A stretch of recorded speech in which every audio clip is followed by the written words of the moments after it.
Bienvenue dans cette deuxième partie du Packet Tracer. Nous avons installé notre Packet Tracer. Maintenant, je vais vous apprendre comment rendre Packet Tracer beaucoup plus intéressant. Parce que avec ça, quand vous téléchargez le Packet Tracer, regardez un peu comment il vient. Il vient avec des petits écrits comme ça. Quand vous entrez dans le routeur ou bien dans les switches, vous voyez cet écrit trop petit. Quand vous écrivez par exemple no, enable, c'est trop petit. C'est vraiment pas très bien pour vos yeux. C'est pas vraiment beaucoup trop intéressant. Et à part ça, c'est en noir et blanc. Peut-être vous n'aimerez pas cette couleur. Je vais vous apprendre comment le rendre un peu beaucoup plus joli, beaucoup plus intéressant. Comment le faire? Nous allons ici dans cette option, ici, préférences.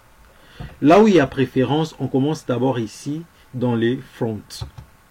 Dans les fronts, vous voyez le size ici, c'est à 8. Je vais un peu le mettre à 13 ou à 14, comme vous voulez. 13 par exemple, je mets 14. Je viens ici, le CLI ici, ça veut dire le Command Line Interface. Je sais qu'on va en parler. Mais en fait, c'est quoi? Quand vous écrivez vos écrits, ça c'est la taille de la police. Le 9 ici, c'est trop petit. Nous prenons par exemple, je dis par exemple, on prend 20. Ou bien on peut prendre 19, ça dépend de vous. Je prends 19 ou 20. C'est très bien. Vous venez ici, je prends aussi ici, je prends aussi 19. La couleur, je veux quand j'écris que le texte soit en couleur. Je prends la couleur jaune, yellow. Et je veux le background, c'est-à-dire le fond, qu'il soit en noir. Je prends black.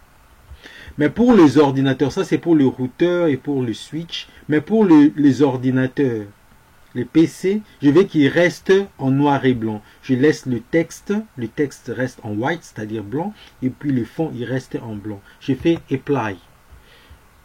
Apply, je peux fermer. Vous verrez qu'il change un peu.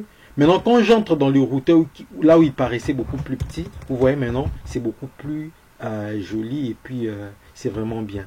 Maintenant, il y a ici, ça, ce sont les noms des interfaces, c'est-à-dire chaque interface a un nom, c'est-à-dire par exemple pour celui-ci, c'est les gig 0/0/0.